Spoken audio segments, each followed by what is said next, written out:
Assalamualaikum warahmatullahi wabarakatuh, Buya. Assalamualaikum. Saya hamba Allah, mohon pencerahannya dari Buya. Bagaimana cara menasehati istri saya agar selalu berhijab? Istri selalu menjawab, apakah hijab itu wajib? Loh, istri ustadz saja yang paham agama suka tidak pakai hijab saat di luar rumah, saat undangan. Keluar jauh baru pakai hijab. Jadi ya istri ikut-ikutan seperti itu. Bagaimana menurut Buya cara memberikan penjelasan pada istri hamba? Hatur nuhun Buya. Wassalamualaikum warahmatullahi wabarakatuh. Mengingatkan orang yang salah itu, yang pertama dan utama harus kita faham bahwasanya dia adalah manusia yang punya pikiran, punya hati. Kalau kita hanya menasihati atas dasar akalnya saja, enggak cool. Karena bisa saja akalnya faham, tapi hatinya enggak senang, enggak bisa nerima. Maka ini harus kita perhatikan. Jangan sampai hanya nasihati saja. Apalagi itu adalah istri, pasangan yang serumah, yang hidup dengan kita. Jadi enggak gampang, bahkan kadang lebih berat. Menasihati pasangan itu adalah jauh lebih berat daripada nasihati orang yang ada di luar. Cuman kami ingatkan, sebaik-baik pasangan adalah yang paling mudah dinasihati. Tidak usah senyum Anda. Anda jangan menjadi orang yang dinasihati susah, penyakit itu Anda itu. Jadi kita nasihati orang pasangan Anda. Jadi kalau pasangan Anda menasihati Anda, harus memperhatikan tentang diri Anda. Anda adalah orang yang punya akal dan juga punya hati. Baik. Kemudian yang kedua adalah urusan dengan gini, menilai orang lain. Yang dalam kita menilai orang lain adalah jangan sekali-kali Anda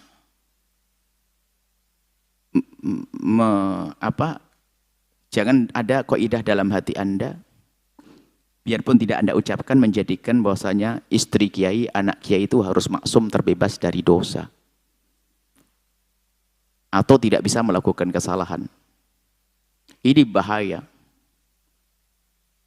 Kadang-kadang ada kebencian di hati kita, kalau sudah salah, tuh kan. Termasuk biasanya ini ada hubungannya dengan misalnya dzurriyyah baginda Nabi. Kalau sudah ada dzurriyyah Nabi salah misalnya, langsung Tuhan, berarti ada benci. Anaknya kiai Tuhan, karena sebenarnya kita sudah lama benci dengan anaknya, dengan kiai. Atau Islam Tuhan, atau anak santri Tuhan. Nah ini adalah sebuah kesalahan dalam kita menilai. Santri belajar baik, tapi dia tidak maksum. Tidak terbebas dari dosa, bisa salah. Kemudian istri kiai manusia biasa. Tidak maksum. Bisa saja melakukan salah. Anak kiai pun juga demikian. Maka ini perlu kita husnudon. Jika Anda menemukan anaknya kiai misalnya, kok dia belum mengenakan hijab? Hijab jelas. Hijab maknanya apa? Bentar. Hijab di situ adalah istilah. Hijab, jilbab itu masalah. Kita jangan suka meributkan masalah istilah. Ada orang pakai hijab, bukan hijab ini jilbab. Sudah, jangan meributkan masalah istilah. Yang dimaksud hijab di sini adalah juga jilbab menurut sebagian yang lain, atau kerudung untuk yang lainnya, atau terserah. Atau dulu adalah minang. Nah, orang Jawa itu kalau ingin pakai kerudung waktu sekolah namanya minangan. Itu diambil dari tradisi orang Minang yang sangat berpegang kepada agama. Minangkabau. Jadi minangan. Saya masih ingat di kampung kami kalau dulu tuh ke sekolah kan pakai jilbab itu kan jarang sekali. Jadi kalau hari Jumat semuanya pakai minang. Minang adalah Minang. Gayanya orang Minang, menutup aurat. Berbangga jadi orang yang hidup dalam tradisi yang menggunakan nutup aurat. Tradisi orang Minang, Minangkabau. Baik. Kemudian jadi ada orang yang Anda kalau Anda melihat anaknya kiai tiba-tiba belum mengenakan kerudung dan sebagainya. Kerudung adalah wajib, sudah jelas. Tidak usah menutup, maksudnya namanya hijab itu menutup aurat sekujur tubuh Anda. Pembahasannya sekujur tubuh Anda, wahai wanita yang solehah, di depan orang yang bukan mahram Anda, ajnabi, pembantu dan seterusnya, orang luar, kecuali wajah dan telapak tangan. Menurut sebagian kecil para ulama. Sebagian ulama mengatakan sekujur tubuh, termasuk wajah dan telapak tangan. Tapi selagi masih ada peluang, Anda pun yang ingin membuka wajahnya, ada yang diikuti para ulama. yang ingin membuka wajahnya dan telapak tangannya adalah ada pendapat ulama juga yang mengatakan bahwasanya aurat wanita adalah di depan kaum ajnabi orang lain adalah sekujur tubuhnya kecuali wajah dan telapak tangan. Adapun pendapat yang dikukuhkan dalam madhab kita Imam Syafi'i adalah sekujur tubuhnya. Maka di sini harus Anda punya pemahaman bahwa yang pakai cadar pun adalah dia benar. Yang jadi masalah sekarang itu yang dia cadar yang benar malah direndahkan. Sok dan sebagainya. Pakai baju panjang dipakai sok dan sebagainya. Kalau kita menilai orang dengan benci itu repot. Saya tidak paksa anak-anak santri pakai cadar. Cuman kalau dia pakai cadar jempol lebih bagus tentunya. Jamaah Anda tidak harus pakai cadar. Tapi kalau Anda rindu atau Anda berkenan dengan diri Anda pakai cadar, hal yang bagus. Yang repot ini budaya merendahkan. Merendahkan orang pakai cadar. Duh, orang sudah memangkas kerinduannya untuk ditonton orang, kok malah direndahkan. Orang pakai cadar paling tidak dia sudah memastikan, saya tidak pengen wajahku dilihat oleh orang. Bibirku tidak dilihat, hidungku tidak. Pakai cadar. Nah, maka di sisi lain pun juga, yang pakai cadar jangan merendahkan. Yang belum pakai cadar asalkan sudah menutup aurat, tampak wajahnya. Cuman kadang kesombongan orang pakai cadar juga. Hanya karena pemahamannya tadi yang sempit tadi itu. Wah, ini neraka semuanya itu. Apalagi nanti langsung ke arah kiai apaan itu. Nah, ini sudah berlebihannya demikian itu. Maka yang harus kita pahami bahwa selain itu, misalnya mohon maaf jika ada yang membuka kepalanya.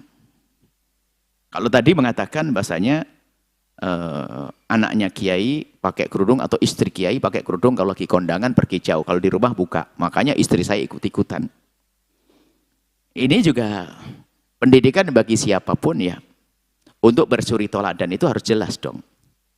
Tapi ingat, kalau ada seorang anak kiai atau istri kiai yang begitu, itu jangan serta-merta Anda salahkan kiainya.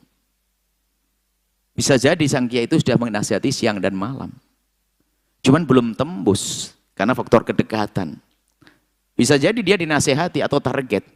Ada anaknya susah banget. Akhirnya ngomong, biar bah nanti saya pakai kerudung kalau sudah nikah. Belum nikah misalnya. Biarpun salah pakai kerudung aja nunggu nikah kan. Artinya apa? Juga jangan Anda langsung merendahkan sang ustadz yang ternyata istrinya belum pakai kerudung atau belum pakai jilbab. Anda tidak boleh juga merendahkan sang ustadz. Bisa jadi ustadz itu juga sudah nasihati. Sudah nasihati. Cuman belum cool. Kita harus menata hati semuanya. Karena kita itu gampang.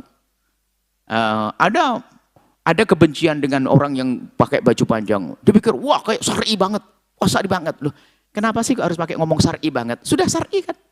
Anda pakai baju yang, mohon maaf, yang menutupi lekuk-lekuk tubuh Anda, wahai wanita. Dengan kerudung yang panjang. Apakah sampai pinggul atau lebih bawah lagi? Ya nggak perlu direndahkan. Itu termasuk bagian baju syar'i kok. Nah, tidak perlu merendahkan kita. Gaya merendahkan ini sudah menjadi satu budaya yang jelek. Kalau Anda cukup, yang penting kerudung Anda menutupi bagian dada Anda, itu juga bagiannya. Itu sah-sah kok. Nah, ini, jadi kita itu sering gampang merendahkan orang lain.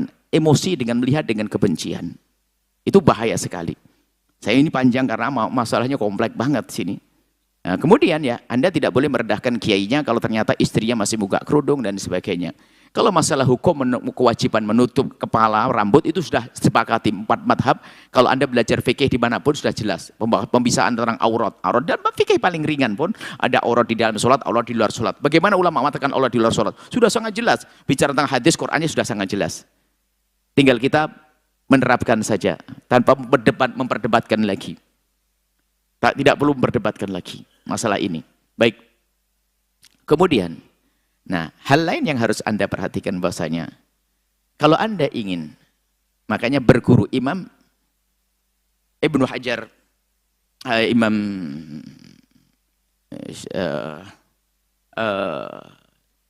yang punya Ta'lim Ta'lim.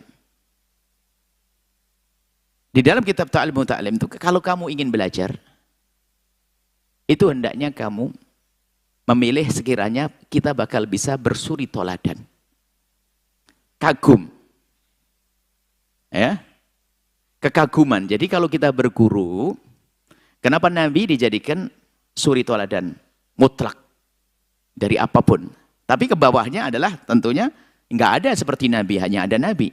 Cuman ada orang yang sangat dekat kepada baginda Nabi. Mulai dari tutur katanya, perilakunya, menjaganya ada, maka disitulah kita perlu. Maka di saat kita mengidolakan atau kita menyambungkan anak kita, istri kita kepada orang yang dia sebetulnya sangat islami, cuman ada sisi lain, misalnya dia sebetulnya mungkin seorang yang pemikir agama atau mungkin seorang tokoh, tapi di sisi lain adalah urusan masalah menutup aurat kurang perhatian. Kalau kita dekatkan anak-anak kita dengan orang semacam ini, tentu nanti pada akhirnya bisa saja ngambil sisi negatifnya ini. Padahal orang cerdas gak begitu, ambil kebaikannya saja tanpa ngambil negatifnya. Cuman hawa nafsu kita itu suka ngambil negatifnya. Ini masalah panjang. Kita tidak pengen ada yang terlukai sebetulnya. Harapan kami adalah yang mendengar suara ini. Jadi adik-adikku yang tercinta yang tidak pakai kerudung, pakai jilbab, hari ini akan pakai jilbab setelah ini. Yang di rumahnya, suami yang punya istri, insya Allah setelah ini. Karena itu keindahan, itu adalah syariat Nabi SAW. Makanya, bagi yang sudah pakai jilbab, pakai kerudung, merendahkan yang tidak pakai kerudung pun salah. Anda yang sudah pakai jilbab, Anda yang sudah pakai hijab, Anda yang sudah pakai kerudung rapi, lalu merendahkan saudari-saudari yang belum pakai kerudung, nggak boleh. Merendahkan, itu kesombongan dalam diri Anda. Yang ada, yang boleh apa? Anda penuh kasih, mendoakan mereka. Merendahkan bukan akhlak mulia. Lihat, yang pakai jilbab pun, yang pakai cadar pun, kalau merendahkan jadi jelek. Apalagi yang tidak pakai cadar, tidak pakai kerudung, tidak pakai hijab. Merendahkan yang berhijab. Lalu bagaimana orang ini? Sudah begitu akan mengatakan, yang penting kan hatinya. Apakah tidak sadar ngomong begitu telah merendahkan orang lain? Yang penting kan hatinya. Jadi yang pakai kerudung ini hatinya jelek semuanya, makanya harus pakai kerudung. Ini kan bahaya sebetulnya. Tanpa disadari. Sebetulnya pokoknya kalau orang ngomong dengan gaya kesombongan pasti kepleset dia. Dia nggak mau pakai kerudung, tapi bahasanya Pak, nggak penting kerudung, yang penting hati. Waduh. Jadi Siti Fatimah tuh hatinya jelek, makanya harus pakai rapat sekali auratnya. Ini kan bahaya. Cukuplah kalau Anda belum pakai kerudung, kalau orang pakai kerudung hargai biasa. Kalau Anda belum pakai kerudung, minta Allah jadikan aku bisa berkerudung dengan mudah. Kalau ternyata dia salah pemikiran, tidak meyakini kerudung wajib, jangan merendahkan, Bang. Kita tidak boleh merendahkan. Kalau ternyata Anda ketemu orang bule di Eropa sana, dia pakai baju begitu, memang agamanya begitu, Anda tidak boleh merendahkan, ya cimaki Allah, nggak boleh. Merendahkan orang pakai celana pendek pun nggak boleh. Kita bagaimana? Ini merendahkan orang yang pakai kerudung. Wahai saudari-saudariku yang Anda belum pakai kerudung, bagaimana Anda akan merendahkan orang yang pakai kerudung dengan bahasa congkak? Yang penting hati. Yang penting hati. Hatimu memang baik berarti ya, Masya Allah. Hatimu istimewa. Orang mengatakan hatinya baik pun bermasalah. Yang ada adalah ketawaduan. Bahkan mungkin yang pakai kerudung, pakai cadar pun berkata, aku pakai cadar di dalam jasadku, tapi hatiku belum bercadar. Dia menyadari nggak boleh nunjuk orang lain, dirinya. Aku memang sudah pakai cadar, tapi hatiku kok masih kotor begitu. Jangan mengatakan, cadar tok di badannya, hatinya nggak bener. Hebat banget tahu hatinya orang. Jadi permasalahan kita, permasalahan kebencian, kedengkian menjadikan musibah. Baik, kemudian bagaimana nasihat Anda kepada istri Anda? Nasihat yang lembut, yang indah. Baru kita masuk bab nasihat. Tidak bisa Anda menasihati di saat dia salah. Nasihati di saat Anda mesra, di saat Anda indah. Bukan nasihati di saat istri Anda sudah mau kondangan, bajunya seronok, lalu Anda nasihati, wah dilempar piring nanti. Akan tapi menasihati waktu mesra, waktu indah, yang baik, yang lembut. Sebab yang nerima adalah bukan akalnya, tapi hatinya. Hatinya yang bisa, maka ambil hatinya dulu dengan kelembutan, keindahan. Bahasa yang lembut, tutur kata yang baik dan sebagainya. Enggak boleh, pakai tanda, enggak benar tuh. Ini enggak boleh marah-marah. Kami himbau kepada para suami, kalau ngiring istrinya yang indah, yang lembut, dengan penuh kasih. Ngobrolnya bukan waktu dia mau melanggar. Bukan waktu dia melanggar. Nanti dia selesai diingatkan. Masya Allah. Dengan keindahan akan mudah kita sampai kepada tujuan ya. Tapi juga jangan dibiarkan begitu saja. Dan kepada para wanita semuanya. Khususnya Anda. Yang sudah pakai jilbab. Pakai kerudung. Apalagi pakai cadar. Minta pada Allah ada istiqomah. Dan ingat. Jangan Anda merendahkan mereka-mereka yang belum pakai cadar. Atau mereka yang belum pakai kerudung. Ingat. Jangan rendahkan. Kalau Anda merendahkan, yang kotor hati Anda. Bukan jasad Anda. Aurat hati Anda yang tersingkap. Anda kotor hati. Bagi yang adik-adikku semuanya. Bagi Anda yang belum bisa pakai kerudung. dengar nasihat mulia ini, katailah, harapan kami adalah di esok hari engkau akan menjadi wanita yang sangat mulia, rindu menutup aurat, sehingga aurat Anda boleh dibuka hanya untuk suami Anda, orang yang Anda cintai, bukan Anda obral ke sana kemari, dan Anda akan jadi anak mulia. Tolong jangan rendahkan yang pakai jilbab, jangan rendahkan yang pakai cadar, wahai adik-adikku yang hari ini belum menggunakan kerudung. Kemudian bagi semuanya, mengenakan jilbab semacam ini adalah ibadah. Jauh lebih gede pahalanya daripada sholat duha yang Anda dirikan.